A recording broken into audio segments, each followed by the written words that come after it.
Baik, kita mulai ya. Bismillahirrahmanirrahim. Assalamualaikum warahmatullahi wabarakatuh. Selamat pagi dan salam sejahtera buat kita semua. Nah, jadi, Pagi, Pak. baik, terima kasih. Kita lanjutkan untuk Waalaikumsalam pertemuan warahmatullahi ke-9. wabarakatuh.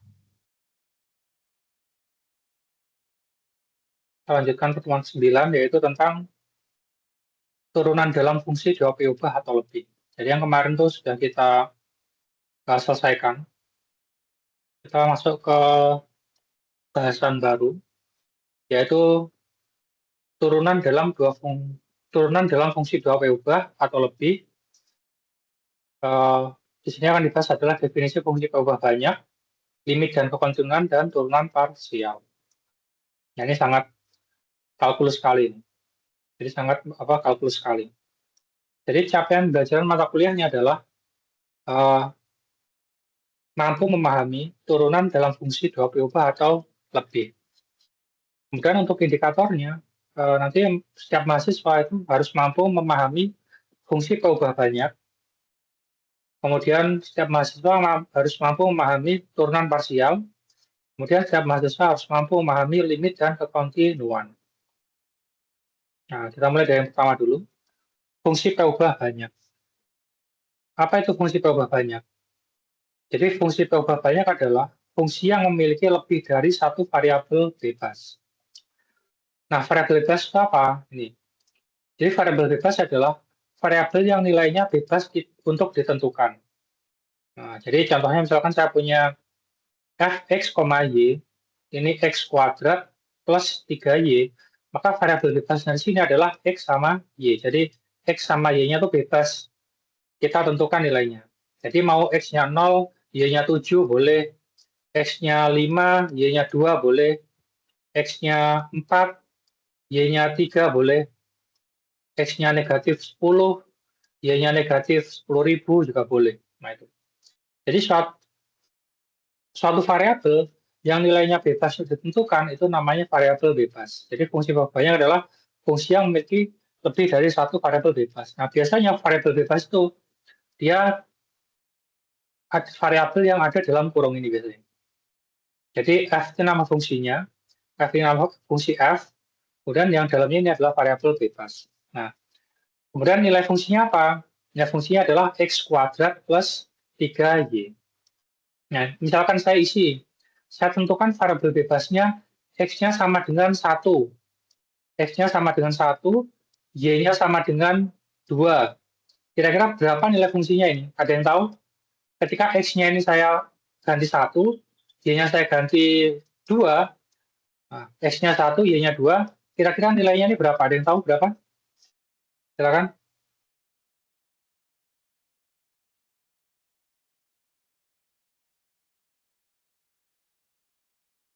Ada yang tuh nilainya berapa ketika x-nya sama dengan 1, y-nya sama dengan 2?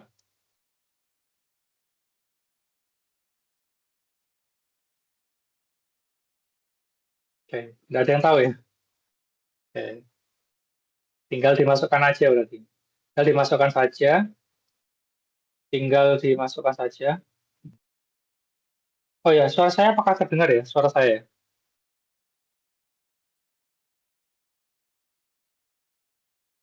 Dengar Pak, Terdengar, dengar. Pak. Terdengar. Dengar. Oke, oke. Ya, jadi tinggal dimasukkan aja ya. Berarti x-nya digantikan 1 kuadrat, ditambahkan 3 kali 2, berarti 6. Nah, berarti 1 tambah 6 adalah 7. Oh ya, ini sudah ada ya bawahnya nih, 7 ini. Nah, jadi seperti itu. Nah, kemudian variabel bebas itu ada yang 2. Kalau variabel bebasnya 2, ini namanya fungsi dua ubah atau fungsi 2 variabel. Kalau variabelnya 3, ini namanya fungsi 3 ubah. Jadi kalau variabelnya ada 3, itu namanya fungsi 3 ubah atau fungsi 3 variabel. Jadi karena dia ada x, y, sama z. Nah, kemudian selain variabel bebas, ada juga yang namanya itu variabel tak bebas atau variabel terikat. Nah, variabel tak bebas itu apa? Variabel yang nilainya terikat oleh variabel bebasnya. Jadi variabel tak bebas itu variabel yang nilainya terikat oleh variabel bebas atau variabel yang nilainya dipengaruhi oleh variabel bebasnya. Contohnya variabel terikat itu apa? Variabel terikat itu contohnya yang f-nya ini. Jadi nilai fungsinya ini dia namanya variabel tak bebas. Kenapa? Karena nilai f ini itu dipengaruhi oleh nilai x sama nilai y-nya. Jadi kalau x-nya 2, y-nya 1, maka nilai f-nya itu adalah 7. Nah, itu. Jadi seperti itu contoh variabel bebas dan variabel tak bebas.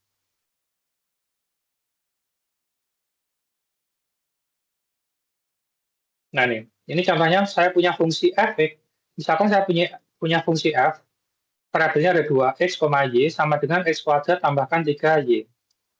Nah, jika variabel bebasnya x sama dengan 2 dan y-nya sama dengan 1, maka variabel tak bebasnya itu adalah ini. Kita masukkan 2 x-nya 2, dari 2 kuadrat ditambahkan 3 kali 1, 4 plus 3 sama dengan 7. Jadi seperti itu cara untuk menghitung fungsi. Fungsi berubah banyak. Oke.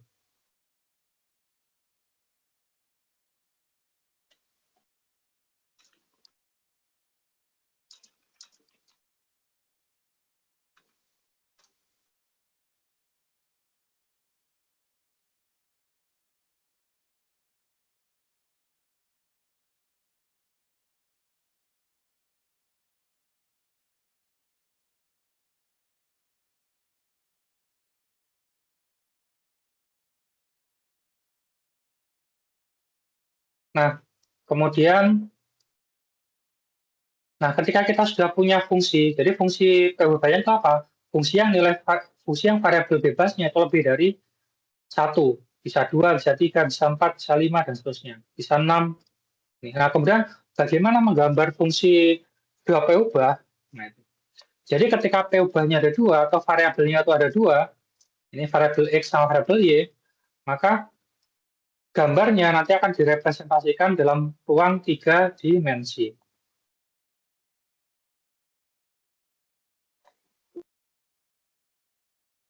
Jadi ketika saya punya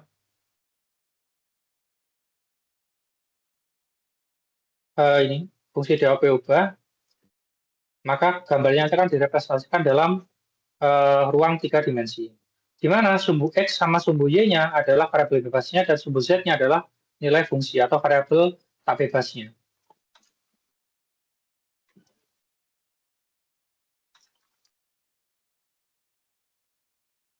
Nah, gambarnya nanti seperti ini. Nah, jadi nanti jadi X sama Y-nya itu jadi dasarnya ini, jadi bawahnya. X sama Y dasarnya.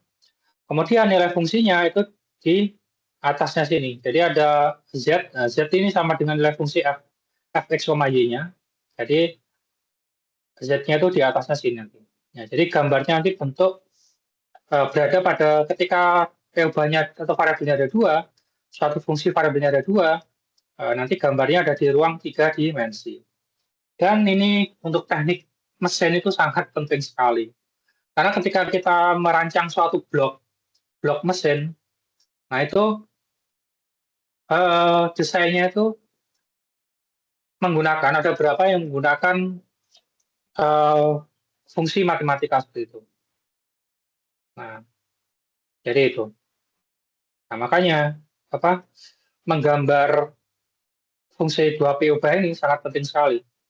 Nah, karena ada suatu blok mesin itu ya bisa direpresentasikan sebagai fungsi matematika. Nah, misalnya nih, gambarlah fungsi 2P ubah fx, y sama dengan y kuadrat dikurang x kuadrat. Nah, cara gambarnya bagaimana? Cara gambarnya, pertama buat tabel koordinatnya. Jadi kita tentukan nilai x-nya, kita tentukan nilai y-nya. Nah, ini kita coba-coba nilai x-nya berapa, kita tentukan nilai y-nya. Kemudian kita hitung nilai fungsinya. Jadi setelah kita tentukan x sama kita tentukan y-nya, kita hitung nilai fungsinya. Nah, nilai fungsinya ini berapa? Nah, di sini kalau x-nya 4, y-nya 4, maka fungsinya Z-nya nanti 0. Jadi ketika titiknya di sini X-nya 4, berarti 1, 2, 3, 4. Nah, 4 di sini, Y-nya 4, 1, 2, 3, 4. Nah, kita tarik garis kita lurus, kemudian perpotongannya ini nanti akan menunjukkan titik potongnya. Dari titik potong yang perpotongannya ini akan kita tarik garis ke atas. Nah, garis ke atasnya ini sebanyak 0 satuan. Nah, jadi 4, 4, 0 satuan. Kemudian kalau X-nya 4, Y-nya 2, dimasukkan di rumusnya ini, dapat nilai Z-nya itu 12. Nah, berarti X-nya kita hitung, 1, 2, 3, 4. Nah, 4 itu di sini misalnya. Kemudian Y-nya itu adalah 2, 1, 2. Kita tarik garis. Nah, titik perpotongannya ini baru kita tarik, kalau dia positif ke atas, kalau dia negatif dia ke bawah. Karena hasilnya negatif 12, maka kita tarik garis ke bawah. Nanti titik Z12-nya di bawah ini, nanti itu adalah nilai fungsinya. Nah, jadi ini di daftar satu-satu ya. Nah, kemudian nilai 4 ini dapatnya dari mana? Nilai 4 ini dapatnya dari coba-coba. Jadi tentukan nilai sembarang gitu. Nah, semakin banyak nilai X sama Y-nya, ini dicoba-coba sendiri ya. Misalkan 1, 2, nah itu. Kemudian semakin banyak nilai ininya akan semakin bagus gambarnya. Nah, ini contohnya. Nah, gambarnya nanti seperti ini dia. Nah, jadi kalau 4, 4, nah dia grafiknya nanti ada di 0. 4, kalau titiknya 4 sama 4, X-nya 4, Y-nya 4. Nah, ini tarik garis lurus, nanti dia titik ini tuh dia akan lurus sama 0 nanti. Z-nya 0. Kalau kalau X-nya 4, Y-nya 2, nah kalau X-nya X ya, X4, Y-nya 2, di sini berarti tarik garis ke sini. Nah, dia di sini, ini lurusnya nanti adalah negatif 12. Jadi 4, 2, tarik garis ke atas. Nah, nanti lurusnya di sini adalah Z-nya itu negatif 12. Nah, dan seterusnya. Jadi ini ada 40. Nah, kalau 40, berarti X-nya 4, ini X ya, ini X, berarti X-nya 4, Y-nya 0. Sini, tarik sini. 40, tarik garis ke atas. Nah, dia nanti akan lurus dengan, kalau 40 berapa ya? 40, 16. Nah, dia akan 40, tidak kebalik ini. Harusnya negatif, oh negatif 16. Negatif 16 nih ya. Berarti ini harus negatif 16. Negatif 16, ini min 2, ya ini negatif 12, 0, Y 0, Y-nya 4, ya, ini negatif 16 ya. Makanya negatif 40 itu negatif 16 itu di bawah sini dia. Titiknya di bawah sini. Dia negatif 16 lurusnya. Jadi gambarnya itu seperti itu gambarnya. Nah, jadi di bagian definisi fungsi 2POB ini, harapannya masing-masing mahasiswa nanti bisa menggambar grafik suatu fungsi. Nah, itu.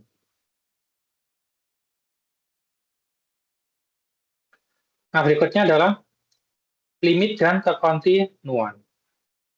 Nah, jadi pelajaran limit yang ada di kalkulus 1 atau di matematika 1 itu sekarang kita bawa di limit untuk fungsinya itu 2POB. Jadi ini saya bandingkan ya. Sebentar, saya katakan sebentar.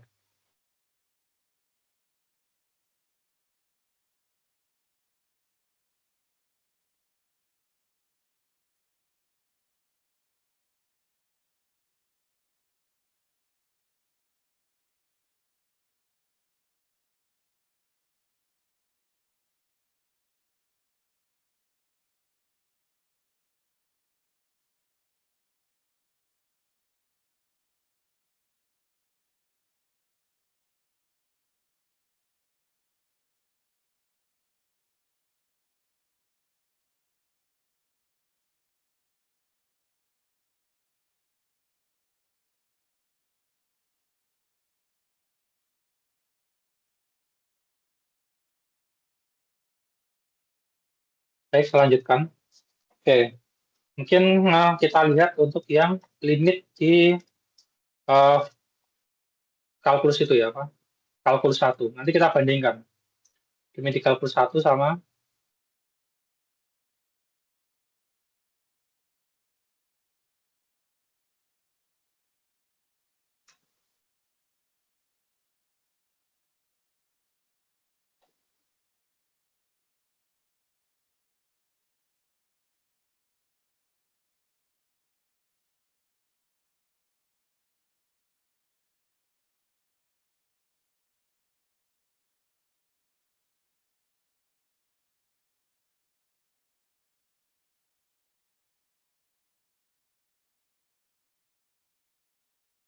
Nah ini. Oke, nah ini adalah limit di kalkulus 1.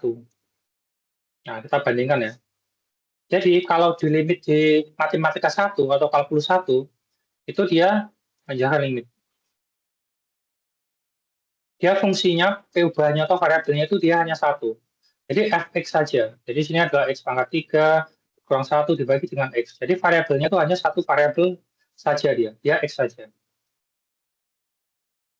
Nah, bagaimana cara mengerjakan limit? Cara mengerjakan limit itu dia tinggal disubstitusikan saja. Nanti ini bisa dibaca ya. Karena bedanya limit di kalkulus di matematika 1 sama di matematika 3, kalau di matematika 1 dia itu variabelnya hanya ada satu saja. Tapi kalau di matematika 3 atau di ubah banyak, nah dia itu variabelnya lebih dari satu, bisa dua, bisa tiga. Nah, di sini yang saya contohkan ini ada dua variabel. Nah, meskipun variabelnya beda, tapi cara ngerjakannya itu sama. Cara ngerjakan limit itu sama. Bagaimana cara mengerjakan limit? Nah, makanya ini nanti saya kasihkan juga yang kalkulus 1 ini, supaya bisa untuk dibaca juga, dibaca kembali. Nah, cara masukkan menghitung limit itu bagaimana? Jadi cara menghitung limit itu lihat dari sesuai dengan sifat limit ini. Jadi ketika limit x menuju a suatu konstanta, maka hasilnya adalah konstanta itu sendiri. Contohnya ini, limit x menuju negatif 2 sama 7 dari fungsi 7. Dari 7 gitu. Maka hasil limitnya adalah 7. Nah, ketika limit x menuju a dari fungsinya itu x, maka tinggal kita substitusikan. Jadi x-nya ini saya ganti dengan a. Nah, jadi limit x menuju 3 dari x, nah berarti 3-nya itu saya masukkan, saya gantikan nilainya dengan x ini tadi. Berarti limit x menuju 3 dari x sama dengan 3. Jadi karena 3-nya saya masukkan di x ini. Nah, ini. Misalkan limit x menuju a suatu fungsi, maka hasil limitnya adalah suatu fungsi itu x-nya diganti dengan a. Contohnya ini, limit x menuju negatif 2, x pangkat 3 dikurang 8. Jadi cara menghitung limitnya, negatif 2 ini kita masukkan di nilai x-nya. Nah, jadi berarti ini adalah negatif 2 pangkat 3 dikurang 8 sama dengan negatif 8 dikurang negatif 8, negatif 8, negatif 8 sama dengan negatif 16. Jadi tinggal kita substitusikan nilainya di sini ke variabel yang sesuai. Nah, jadi ketika x-nya sama menuju negatif 2, maka negatif 2 itu kita substitusikan ke x-nya. Jadi seperti itu cara untuk menghitung limit. Nah, ini dasar yang kalkulus 1 atau matematika 1. Ini dasar. Nah, makanya ini yang harus paham ini harus paham. Nah, kemudian kita kembali ke sini. Nah, ketika kita sudah paham apa cara untuk menghitung limit, nah sama di sini. Di sini bedanya kalau tadi itu di sini apa? Limit x menuju ke suatu nilai. Nah, karena di sini ada dua buah variabel, ada x sama y, maka tulisannya itu yang bedakan ini aja apa? Di sini bukan x lagi, tapi di sini ada variabelnya ada dua, menuju ke dua buah nilai. Di mana nilai a-nya itu yang dituju x, nilai y-nya itu ya nilai b ini yang dituju y-nya. Jadi nilai a ini yang dituju variabel x-nya, jadi x menuju ke a, y menuju ke b. Nah, kalau di sini di kalkulus 1 dia hanya satu variabel aja. Ini x menuju a saja. Nah, karena di dua P ubah ini ada dua buah variabel, maka ada dua nilainya. Jadi x menuju A dan y menuju B. Nah, bagaimana cara untuk menghitungnya? Nah, sama, tinggal kita masukkan. Jadi, misalkan tentukan nilai limit dari limit x, y menuju 1,2 dari fungsinya itu x kuadrat tambahkan y kuadrat. Nah, berarti yang x itu menuju ke 1, berarti x-nya itu nanti diganti dengan nilai 1, yang y-nya dia menuju ke 2, nah y-nya itu menuju ke 2 ya, maka nilai y yang sini diganti dengan nilai 2. Nah, jadi ini hasilnya, jawabnya adalah limit x, y menuju ke 1,2, x kuadrat tambah y kuadrat sama dengan, nah ini, x-nya diganti dengan 1, berarti 1 kuadrat, nah y-nya ini diganti dengan y menuju ke 2, berarti diganti 2 kuadrat, 1 tambah 2 kuadrat sama dengan 4, Jadi 1 tambah 4 sama dengan 5. Jadi nilai limit ini adalah 5 nilai limitnya. Seperti itu. Bentar ya. Ini ada yang belum bisa masuk.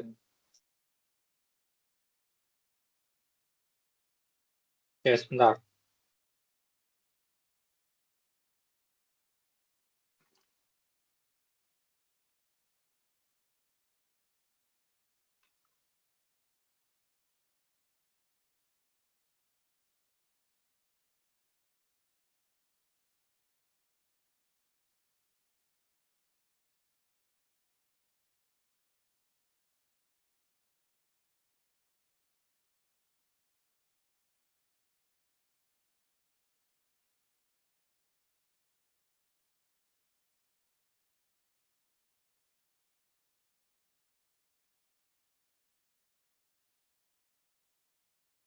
Oke, saya lanjutkan ya. Nah, jadi itu. Nah, mungkin kita sambil kita latihan. Jadi cara ngerjakan ini itu bagaimana? Tinggal kita substitusikan X menuju 1, Y menuju 2 ini ke dalam eh, ke dalam fungsinya ini. Jadi ke dalam X kuadrat plus Y kuadrat. Nah, mungkin kita coba langsung latihan ini. Nah, ini gambar nanti aja. Nah, ini. Hitung nilai limit dari limit X, Y menuju ke 1,2. Fungsinya itu 3X tambah 2Y. Siapa yang bisa mengerjakan coba? Ada yang tahu berapa jawabannya? Mudah sekali ini. Berapa jawabannya? Silakan.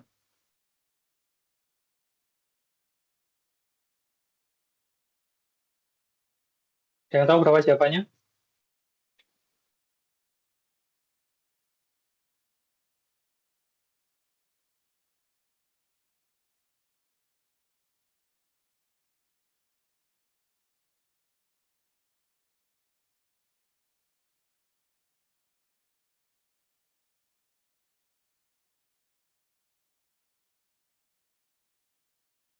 Oke. Berarti kalau belum tahu jawabannya, itu aja Pak. Kita jadikan tugas saja nanti. Oke, baik.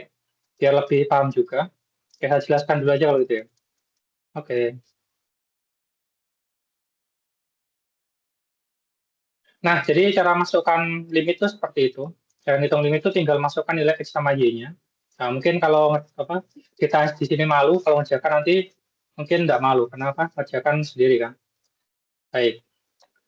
Jika suatu limit fungsi hasilnya 0,0 per 0, maka kita gunakan substitusi polar atau namanya metode koordinat polar. Jadi hasil dari limit suatu fungsi ada kalanya itu nilainya 0 per 0. Kalau 0 per 0 seperti ini, kita gunakan metode koordinat polar. Jadi substitusikan X sama dengan R cos theta dan Y sama dengan R sin theta ke dalam Fx, Y sehingga menjadi Fr cos theta, R sin theta. Habis itu, setelah itu hitung limit R menuju ke nolnya dari fungsi tersebut, R cos theta, R sin theta. Nanti hasilnya itu adalah, L-nya ini adalah nilai limitnya. Contohnya ini. Tentukan nilai limit dari limit X, X, Y menuju ke 0,0, X kuadrat kalikan dengan Y, dibagi dengan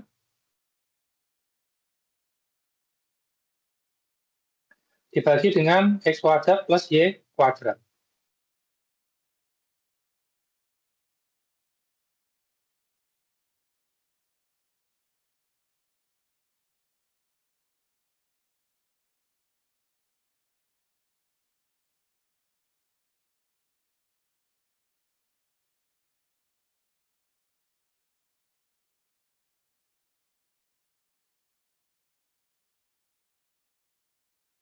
Oke, sebentar ya.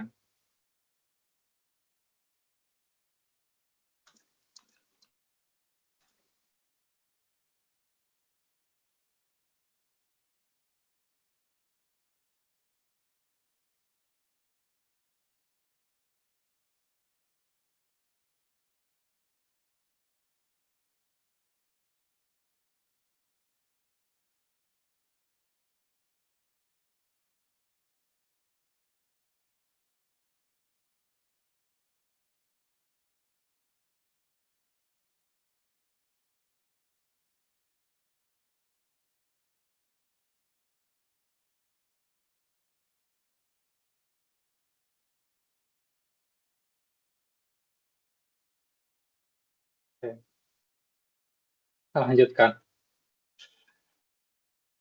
Baik.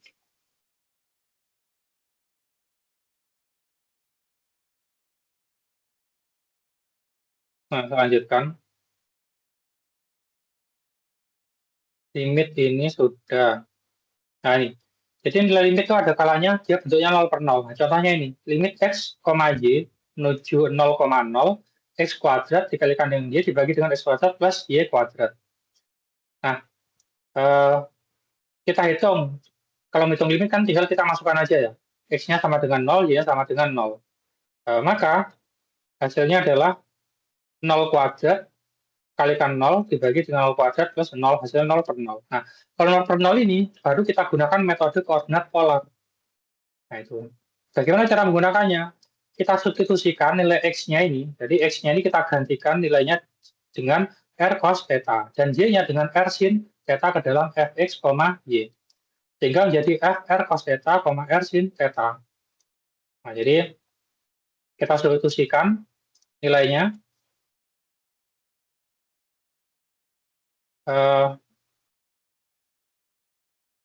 X kuadrat sama dengan ini. Jadi X kuadrat sama dengan R cos theta kuadrat kalikan dengan Y itu sama dengan R sin theta ini ya. Kemudian X kuadrat jadi R cos theta kuadrat, Y-nya ini jadi R sin theta kuadrat. Ketika dikerjakan, R cos theta kuadrat sama dengan R kuadrat kalikan cos kuadrat theta, atau cos theta kali cos theta, ini kalikan R sin theta. Nah, di sini R kuadrat kalikan cos ini kalau mau dijabarkan ya. Kalau mau sebelum ini, ya seperti ini dia.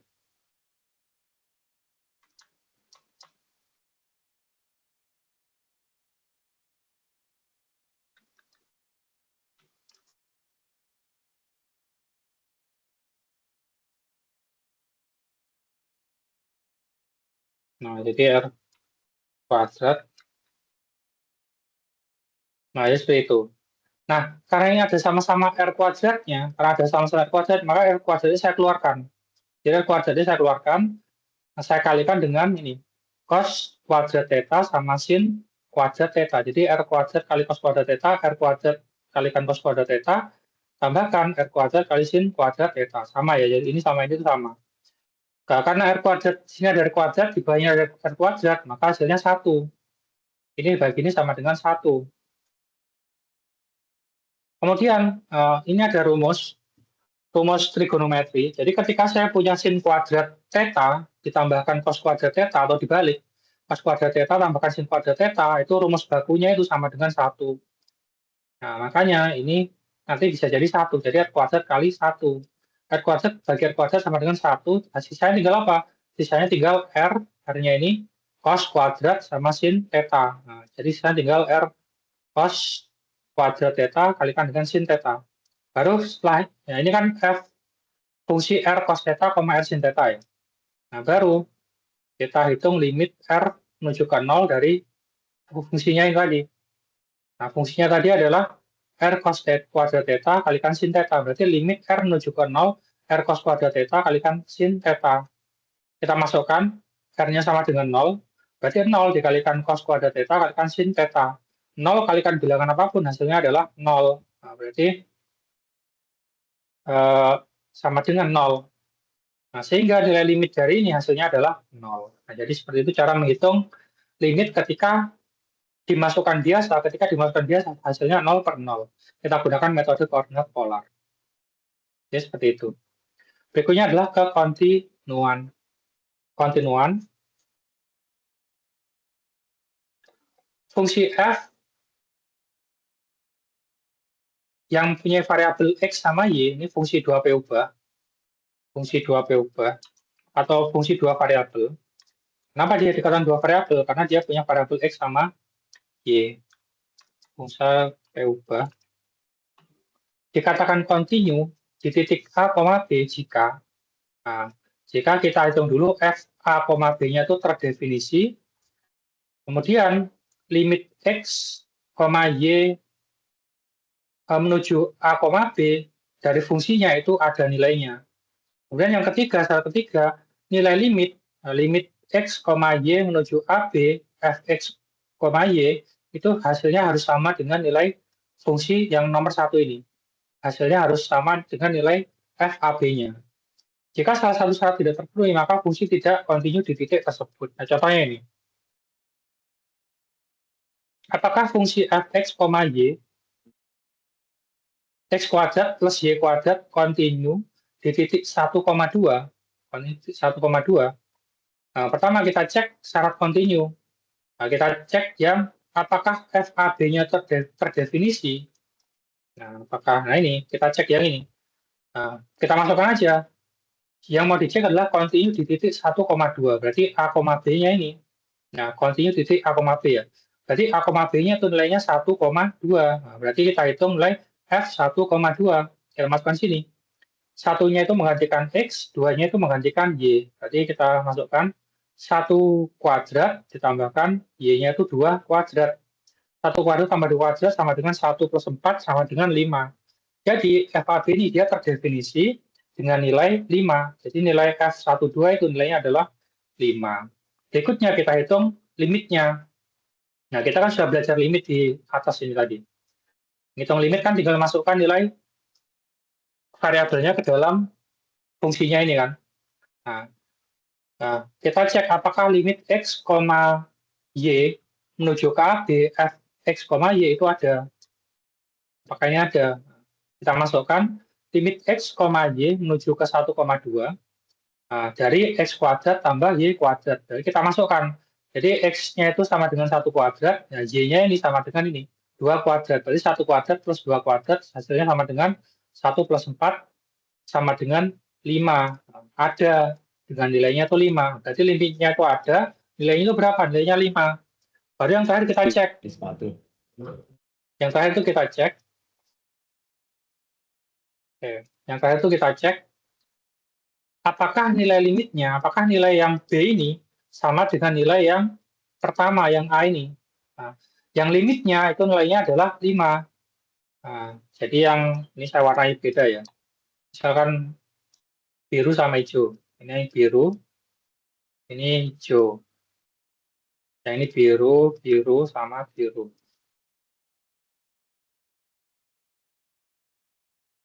Yang ini nilainya yang hijau.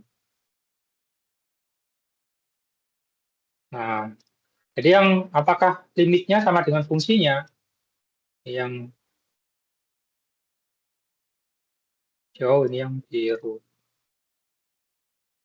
Nah, ternyata nilainya tuh yang fungsinya itu 5, yang hijau atau limitnya 5. Berarti karena nilainya sama-sama 5-nya, berarti nilainya sama. Artinya yang C ini terpenuhi. Karena ketika syarat itu terpenuhi atau sudah sesuai semua, maka fx, y sama dengan x kuadrat plus y kuadrat itu kontinu di titik 1,2. Jadi ini adalah salah satu cara untuk melihat kekontinuan suatu titik dalam suatu fungsi. Fungsi 2P ubah. Ini fungsi 2P ubah. Kenapa 2P ubah? Karena variabelnya ada 2. Nah, di sini contoh lainnya. Nah, tentukan apakah fungsi fx, y itu fx, y. Nah, kalau ada yang seperti ini namanya adalah fungsi piecewise. Jadi yang kayak gini ini namanya adalah fungsi piecewise. Kita kasih catatan bahannya aja mungkin ya.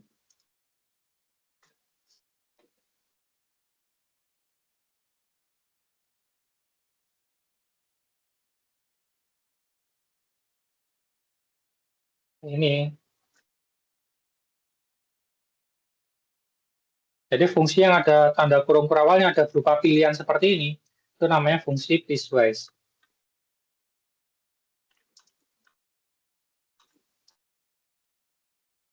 Atau fungsi sepotong-sepotong.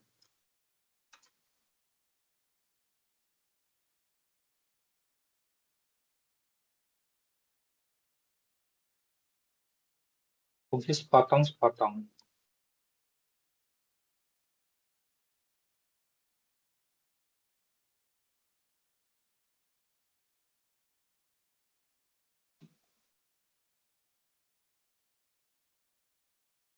Nah, seperti itu. Fungsi piecewise atau fungsi sepotong-sepotong. Nah, cara bacanya cara bacanya itu.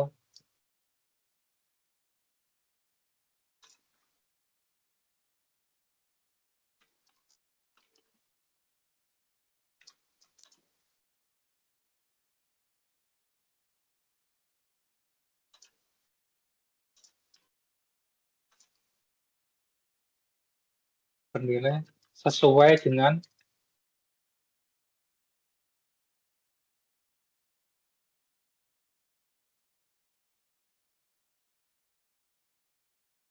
syarat atau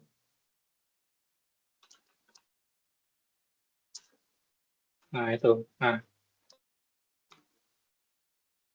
dalam ini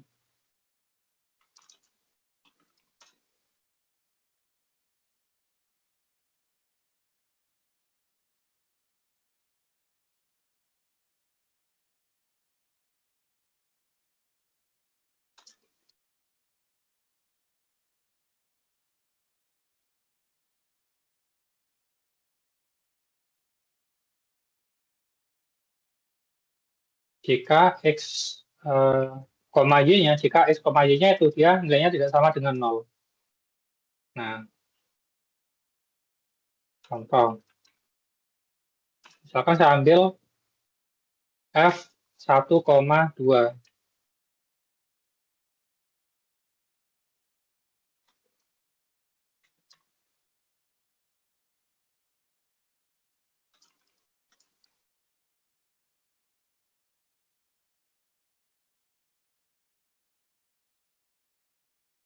Nah, maka nilai fungsinya adalah ini. Berarti ini 1, ini 2, ini 1, ini 2. 2 dibagi dengan 5. Nah, seperti itu. Nah, ini, efek sini, nah dia punya dua nilai. Yang pertama itu yang atas jika syarat yang belakangnya terpenuhi, yang kedua itu yang bawah jika syarat yang bawahnya terpenuhi.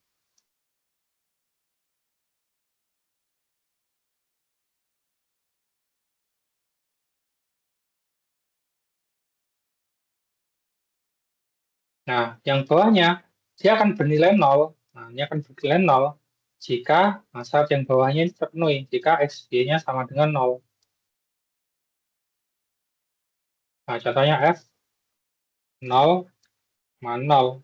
Nah, kalau 0,0, nah pasti karena dia 0,0 kan, dia pasti nilainya itu 0.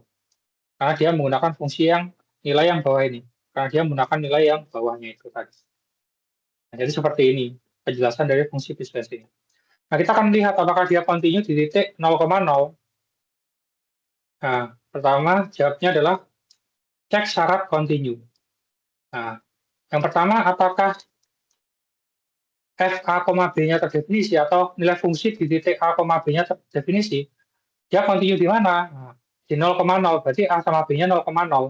Kalau fungsinya 0,0, nah, kalau fungsi 0,0 dia pakai yang mana? Kalau x sama y-nya itu 0,0, maka dia pakai nilai yang bawah ini. Makanya f 0,0 sama dengan 0. Dia terdefinisi dengan nilai 0. Nah, kita lihat di bagian x, y sama dengan 0,0 ini. Jadi kita gunakan yang bawah ini. Nah, kemudian berikutnya kita cek apakah limitnya itu ada. Apakah limit x, y menuju a, b, di mana a, b-nya tadi ini ya, 0,0 ya. Jadi fungsinya itu ada. Nah, dia limit x menuju y, x, y menuju 0,0, dia menggunakan rumus yang atasnya ini. Kenapa? Karena menuju ke 0,0 itu tidak sama dengan. Jadi limit itu artinya pendekatan. Pendekatan itu apa? Pendekatan itu nilai di sekitar titik yang mau didekati. Jadi ketika saya punya titik yang mau didekati 0,0, jadi ya nilai fungsinya itu bukan di titik 0,0-nya ini, tapi di titik yang sekitar 0,0. Yang sekitar 0,0 itu apa? Nah, kalau yang di 0,0 ini pasnya kan 0. Kalau di 0,0 pasnya kan 0. Tapi kalau di sekitarnya berarti menggunakan fungsi yang lain. Yang lain itu mana? Yang lainnya itu berarti yang ini. Nah, makanya ketika x, y menuju ke 0,0, jadi fungsi yang digunakan adalah ini. Nah, ketika saya masukkan, hasilnya adalah 0 semua. Kita substitusikan. Yang sini itu 0, yang sini itu 0, yang sini itu 0, sini itu adalah 0. Nah, karena 0 per 0, maka kita gunakan metode koordinat polar. Nah, jadi kita gunakan metode koordinat polar, kita substitusikan X sama dengan R cos theta dan Y sama dengan R sin theta ke dalam fungsinya ini. Jadinya ini. Jadi ya ini kita substitusikan ke fungsinya ini, jadinya limit R menuju ke 0, R cos theta kalikan R sin theta dibagi R cos theta kuadrat tambah R sin theta kuadrat. Hasilnya adalah R kuadrat. Nah, ini dikalikan ya. R kali R kuadrat, cos theta kalikan sin theta. Ya, cos theta kali sin theta. R cos theta kuadrat. Ya, R kuadrat kalikan cos theta kuadrat. Nah, ini kalau mau di satu step lagi, biar lebih jelas, saya tambahkan penjelasannya. Nah, di sini saya sudah menjelaskan sedetail mungkin.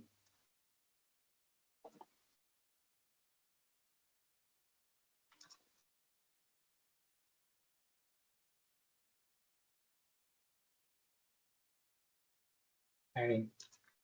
Harusnya pun kalau dari sini ke sini paham aja harusnya. Oke, jadi R sin theta. Nah, jadi ini. Jadi ketika sudah sama-sama ini,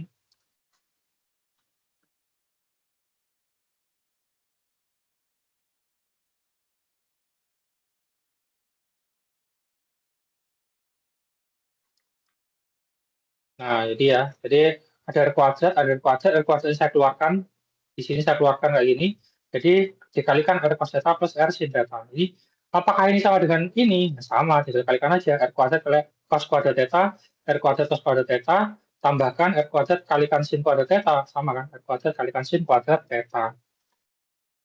Nah, tadi ini cos kuadrat theta tambah sin kuadrat theta sama dengan 1. Kemudian R kuadrat bagi R kuadrat 1. Sisanya tinggal yang atasnya ini berarti ya. Nah, sisanya tinggal cos theta sin theta.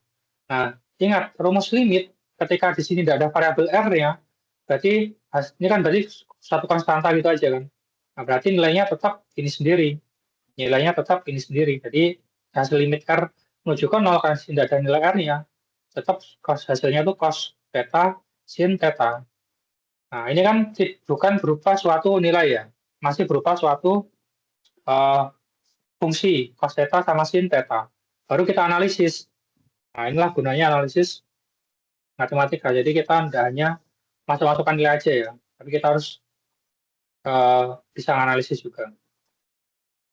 Nah, kita misalkan jika theta sama dengan 0, nah, maka cos theta sin theta berarti cos 0 kalikan sin 0. Cos 0 itu 1, sin 0 itu 0. 1 kali 0, 0. Ternyata kalau tetanya 0, jadi kalau tetanya ini 0, hasilnya itu nilai limitnya ini itu adalah 0. Dan jika tetanya pi per 4, maka cos theta kalikan sin theta, pi per 4 itu berapa? Pi itu 180. 180 dibagi 4. 180 bagi 4 itu adalah 45 derajat. Jadi sebenarnya ini cos 45 derajat kalikan sin 45 derajat. Cos 45 derajat itu berapa? Setengah akar 2. Sin 45 derajat itu berapa? Setengah akar 2 juga. Nah, berarti kita kalikan akar 2 kali akar 2 sama dengan 2. 2 kali 2 sama dengan 4. Sama dengan 2 bagi 4 sama dengan 1 per 2. Nah, ternyata hasilnya ketika pi per 4 itu hasilnya setengah. Ketika pi per 2 hasilnya 0 lagi. Nah, karena nilai limitnya itu berbeda-beda, nah, karena untuk nilai theta, nah, karena untuk theta yang nilai yang berbeda, karena untuk theta yang berbeda-beda, nilai nilai limitnya berbeda-beda pula, nilai limitnya berbeda-beda pula, maka limit x, y menuju ke 0,0 x y dibagi dengan x kuadrat plus y kuadrat itu tidak ada. Jadi kalau nilai limitnya itu untuk theta berapapun hasilnya berbeda-beda, itu limitnya artinya tidak ada ya. Tapi kalau untuk cetak berapapun hasilnya itu satu nilai, misalkan 0 semua, sini 0 semua, maka limit itu ada dan nilainya adalah 0. Nah itu. Ini kebetulan nilainya beda-beda, ketika tetanya beda-beda, maka limitnya dia tidak ada, karena dia ada konsisten. Nah, berarti yang A tadi hasilnya itu nilainya 0, yang B ini nilainya adalah limitnya tidak ada. Kemudian kita cek yang ketiga, apakah nilai limitnya sama dengan nilai fungsinya, fungsi DAB? Nah, limitnya apa tadi? Limitnya tadi tidak ada, dan nilai fungsinya tadi apa? Nilai fungsinya adalah 0. Nah, karena tidak ada itu tidak sama dengan 0, maka nilainya tidak sama. Karena tidak ada tidak sama dengan 0. Nah, karena syarat ketiga tidak terpenuhi, maka yaitu nilai fungsi ini, fungsi tadi dia tidak kontinu di titik 0,0. Nah, seperti itu. Nah, ini yang terakhir adalah turunan parsial. Turunan parsial. Jadi, apa itu turunan parsial? Jadi, turunan parsial adalah turunan fungsi P ubah banyak ya terhadap satu variabel dengan menganggap variabel yang lain sebagai konstanta. Nah, itu. Jadi, turunan parsial ini adalah turunan fungsi P ubah banyak terhadap satu variabel dengan menganggap variabel yang lain itu sebagai konstanta. Nah, ini. Jadi, notasinya itu, nah, kalau di turunan biasa, ini kita buka yang 41 lagi ya. Nah, setelah limit itu turunan dia. Nah, bedanya kalau di ini konten yang tadi ya. Jadi sebenarnya itu materi matematika 1 sama matematika 3 itu yang bagian turunan ini itu sama. Dia bahas limit, bahas kontinuan seperti ini, kemudian bahas turunan sama. Yang bedakan apa? Yang bedakan kalau di matematika 1 variabelnya itu hanya ada satu saja, jadi fx saja seperti ini. Tapi kalau di matematika 3 variabelnya itu dalamnya bisa lebih dari satu, bisa x, y, bisa x, y, z atau f dalam kurung x, y, z seperti itu. Nah, itu bedanya sama itu. Jadi matematika 1 itu penting untuk dipelajari. Ini cari turunan sekarang. Nah, ini yang membedakan turunan dengan main. Nah, turunannya sama juga, nanti tetap rumus turunan ini digunakan juga nanti. Kalau x pangkat n, turunannya itu berarti n dikalikan x pangkat n min 1. Ini contoh-contohnya. Saya mau mencari simbol turunan.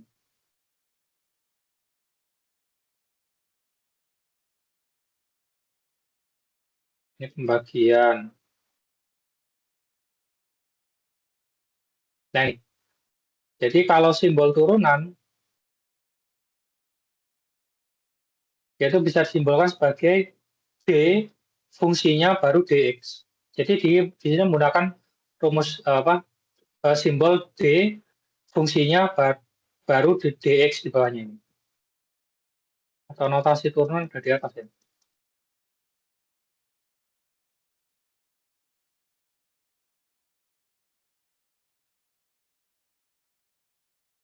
Ya, ya. Nah itu simbolnya pakai D ya. Jadi D fungsinya baru kemudian bawahnya dx. Nah kalau di sini, nah dia seperti huruf D, ini bacanya do atau do. Ini bacanya do atau do. Jadi turunan pertama dari fungsi fx atau dari fungsi z ini do z do x. Jadi baca itu do z do x. Itu sama dengan fx x, y. Nah, di mana ini artinya apa? Artinya adalah fungsi fx, y ini dia diturunkan terhadap variabel x. Jadi kalau turunan parsial itu simbolnya beda. Dia menggunakan simbol seperti D ini, namanya do atau do z, do x. Nah, kemudian kalau mencari notasi turunan untuk turunan terhadap variabel y, berarti do z, do y. Do z, do y. Nah, kemudian kita, ini contohnya ini. Tentukan turunan parsial terhadap x dan y dari fungsi fx, y sama dengan x kuadrat tambahkan 3 kalikan X kalikan dengan Y kuadrat. Nah, jawab.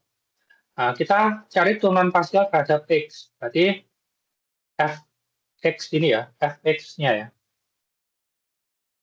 Nah, sebentar ini saya tulis ini aja. Nah, kita cari X-nya. Kemudian yang bawahnya kita cari yang Fy-nya. Turunan terhadap variabel Y. Nah, sama nah, Fx itu bisa saya tuliskan sebagai do Z do X. Sama dengan do, nah ini nilai fungsinya, fungsi ini, X kuadrat plus 3X Y kuadrat, baru do X. Nah, kita turunkan bagaimana? Nah, kalau mengerjakan turunan, tinggal kita, karena dia turunan terhadap variabel X, nah berarti yang ini kita kerjakan sesuai dengan variabel X. Sesuai dengan variabel X.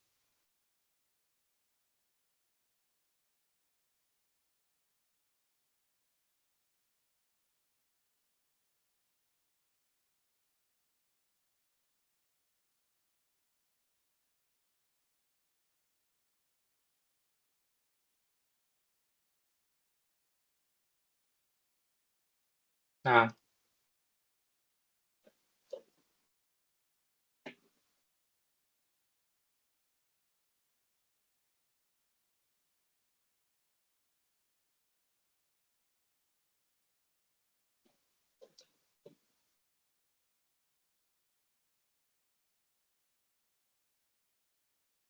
nah, jadi X kuadrat. Nah, X kuadrat karena dia turunan dari variabel X. Nah, bagaimana cara mencari turunannya? Kita lihat di rumus di kalkulus 1. Nah, ketika Fx sama dengan X pangkat N, nah, ketika dia diturunkan satu kali, rumusnya adalah N dikalikan X pangkat N min 1. Nah, berarti ketika saya punya di sini X kuadrat, berarti 2 saya kalikan depannya, 2 saya kalikan depannya, pangkatnya saya kurangi 1, berarti 2 kali X pangkat 2 min 1 atau 1, berarti 2 kali X. Jadi yang ini adalah turunannya adalah 2X. Yang ini, nah, yang karena dia diturunkan dari variabel X, maka Y-nya itu kita anggap sebagai suatu angka atau bilangan. Kalau sebagai suatu angka, ya berarti kita abaikan dulu ini. Kita fokus ke yang ada X-nya. Kalau 3 dikalikan X, atau X saja, kalau diturunkan apa? Kalau X saja turunkan berapa? Nah, kalau X diturunkan hasilnya 1. Nah, berarti kalau di sini X diturunkan dari 1, berarti ini adalah 3 kali 1 kali Y kuadrat. 3 kali 1 sama dengan 3, Y kuadrat, tetap Y kuadrat. Berarti 3 kali 1 kali Y kuadrat. Nah, jadi turunan terhadap parsial terhadap variabel X hasilnya 2X plus 3Y. Pangkat 2. Selanjutnya, turunan parsial terhadap variabel Y. Nah, Fy atau turunan parsial terhadap variabel Y sama dengan do Z, do Y. Nah, do Z-nya apa? Z-nya kan fungsinya ini ya. Fungsinya itu X kuadrat plus 3X kalikan dengan Y kuadrat. Nah, ini. Diturunkan terhadap variabel Y. Nah, kita lihat yang pertama ini dulu. X kuadrat, nah, karena dia diturunkan terhadap variabel Y, maka X-nya itu kita anggap sebagai suatu konstanta atau suatu angka gitu, konstanta gitu. Jadi konstanta kalau diturunkan itu hasilnya apa? Kita lihat sini. Nah ini konstanta, konstanta kalau diturunkan hasilnya 0. Nah, C konstanta saja. Kalau diturunkan hasilnya 0. Nah, karena dia ini X ya. Nah, berarti X ini karena dia diturunkan dari variabel Y, maka ini dianggap sebagai konstanta. Konstanta kalau diturunkan hasilnya 0. Jadi hasilnya 0. Nah berikutnya 3 kali X kalikan Y kuadrat. Nah, 3X ini kita anggap sebagai suatu konstanta. Kita fokus ke Y kuadrat. Nah, karena dia dihitungan pada variabel Y. Y kuadrat dihitungan pada variabel Y hasilnya apa? Nah, kita pakai rumus yang ini. Y pangkat, tadi kan ada Y pangkat 2 ya, berarti atau sama dengan X pangkat 2. Berarti 2 dikalikan Y pangkat 2 min 1. Berarti 2 kali Y. Nah, berarti adalah 3 kali X kali 2Y. 3 kali 2 sama dengan, nah, mau dijabarkan ya.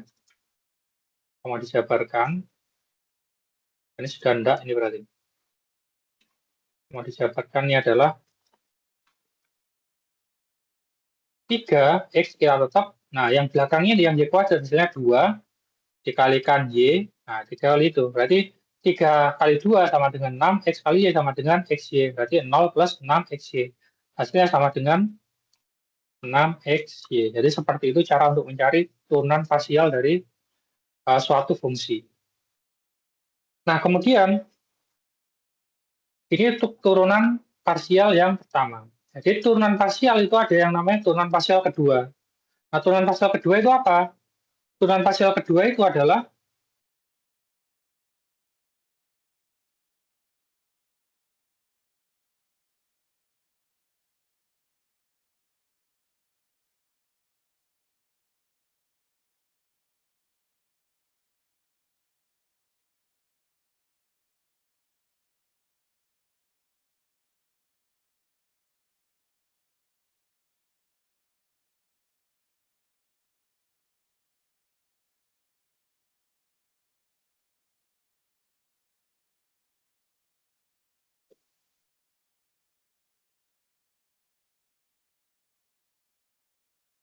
nah,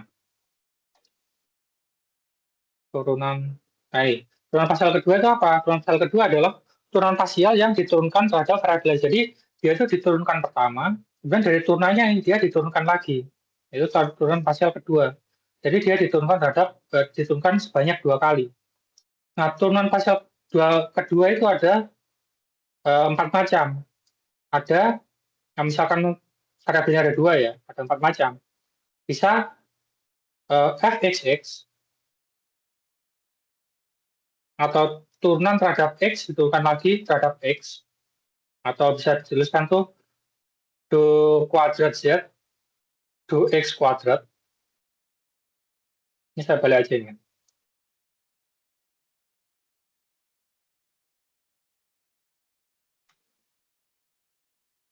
Jadi notasinya tuh pakai yang apa? Yang pakai do ini boleh, pakai yang F ini juga boleh. Notasi turunan parsial itu. Nah, ini. Nah, kemudian bisa juga diturunkan terhadap Y sebanyak 2 kali. Atau FYY. Dia diturunkan terhadap Y sebanyak 2 kali. Atau bisa juga diturunkan terhadap Y, habis itu dia diturunkan terhadap X. Atau FYX. Nah, di sini, hati-hati ya, kalau dia ada simbol FYX ini, artinya dia diturunkan terhadap Y dulu, baru kemudian setelah ketemu hasil turunan terhadap Y-nya, dia diturunkan terhadap X. Nanti untuk Do-nya, nah Do-nya ini, dia tuh Y-nya justru yang belakang tulisannya. Kenapa? Kalau dia dikerjakan duluan, nah, kalau karena Y-nya turunan terhadap Y-nya dikerjakan duluan, maka dia akan jadi yang paling kanan, Jadi ini dikerjakan duluan, yang ini dikerjakan duluan, do Y-nya ini baru do X-nya dikerjakan yang berikutnya. Kalau dia dikerjakan duluan, dia yang paling, kalau dalam do ini yang paling kanan. Nah, kalau ini f x, y, artinya apa? Artinya dia diturunkan terhadap variabel x, habis itu y. Nah, karena x-nya diturunkan duluan, maka x-nya itu yang kanan ini. Baru selanjutnya do y. Nah, itu. Jadi ada 4 ini kalau untuk turunan parsial kedua dari fungsi 2P ubah. Nah, contohnya itu ini.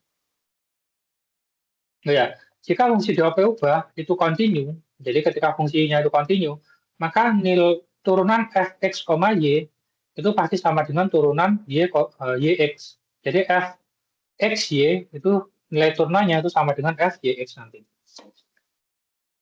Nah ini, contohnya saya misalkan diberikan fungsi 2P ubah fx, y sama dengan ini. Tentukan fx, fyy, fxy, sama fyx. Ini ada x kuadrat plus 3x y kuadrat. Fx-nya sama dengan ini. Nah, ini turunan pertamanya ya. Jadi, karena dia turun pada variabel x, berarti kita fokus yang x kuadrat saja. Yang y-nya itu kita anggap sebagai suatu angka. Jadi, nanti kita abaikan dulu. X kuadrat diturunkan hasilnya sama dengan 2x. Berarti 2x kalikan y, berarti 2xy. Dan ini, 3 sama y-nya kita abaikan dulu, kita fokus ke x-nya aja. X diturunkan jadinya 1, berarti 3 kali 1 kali y kuadrat, berarti 3y kuadrat.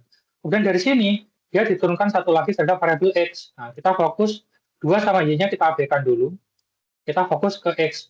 X kalau diturunkan hasilnya adalah 1. Berarti 1 kali 2 kali y, berarti 2 kali 1, 2 kali Y, berarti 2Y ini. Nah, di sini kita fokus ke X-nya. Oh, ternyata X-nya tidak ada. Kalau X-nya tidak ada, kita anggap sebagai suatu konstanta.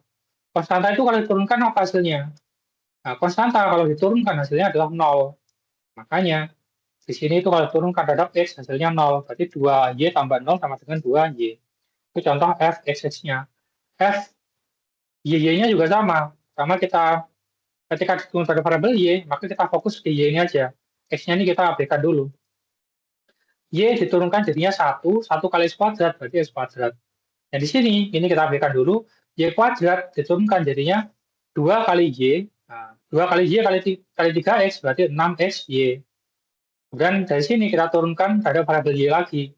Hasilnya itu, ini diturunkan dari variabel Y, karena tidak ada Y-nya, berarti ini adalah konstanta. Konstanta diturunkan jadinya 0.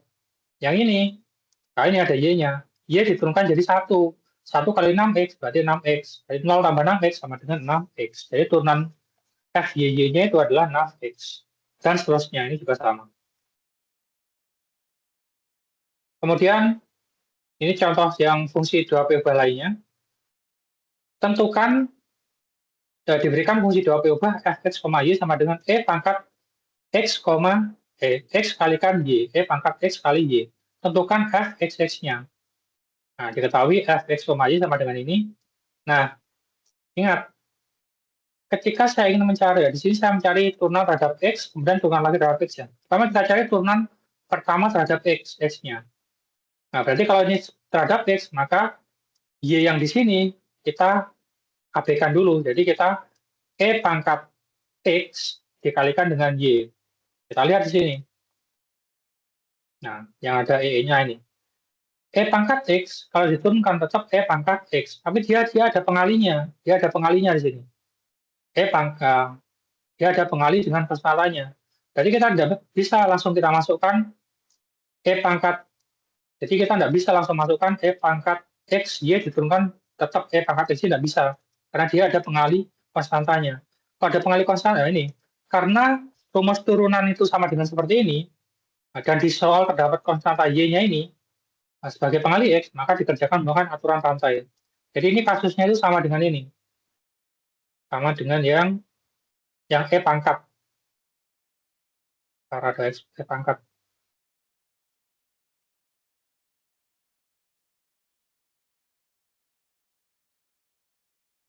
Nah, ini aturan rantai. Nah, ini nanti kalau baca aturan rantai di sini ya. Ini tangan yang E pangkat. Ini masih belum. Nah, tidak ada. Jadi kalau tidak ada, ya ini cara kerjakannya. Atau saya tambahkan sini ya.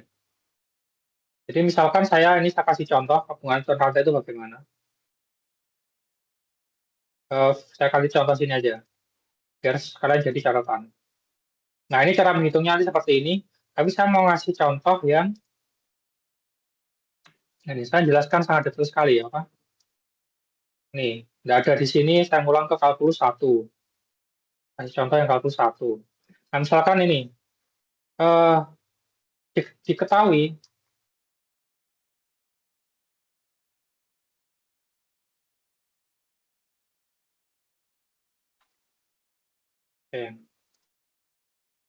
diberikan, tentukan, ini contoh, turunan eksponen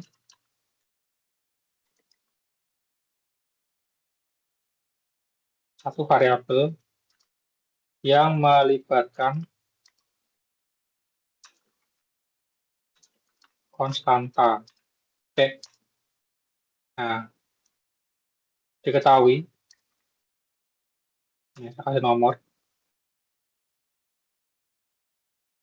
misalnya catatan ya, catatan.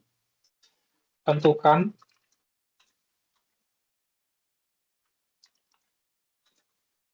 turunan dari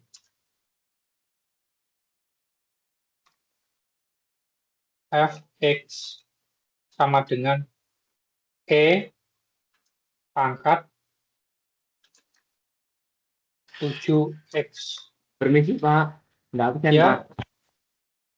oh ya absennya ya. Jadi absennya sebentar ya absennya ya. Oke, baik, mungkin kita absennya ya. Ini saya nanti tuliskan, ini saya tuliskan, saya bagikan PDF-nya nanti. Nah, kemudian sebelum absen, saya kasih tugas. Jadi tugasnya silakan dikerjakan, nanti dikumpulkan. Latihan dari 1 sampai 13 nih ya, dikerjakan di kertas, nanti difoto,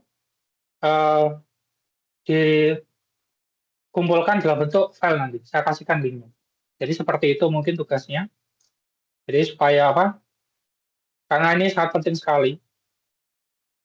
Apa? Materi ini sangat penting sekali. Jadi tugasnya adalah 1 sampai 13 dikerjakan di kertas, difoto, kemudian dikumpulkan minggu depan. Jadi mungkin itu dari saya. Terima kasih banyak. Saya akhiri. Wassalamualaikum warahmatullahi wabarakatuh. Ini absennya ya. Waalaikumsalam warahmatullahi wabarakatuh. Waalaikumsalam warahmatullahi wabarakatuh. Waalaikumsalam. Waalaikumsalam.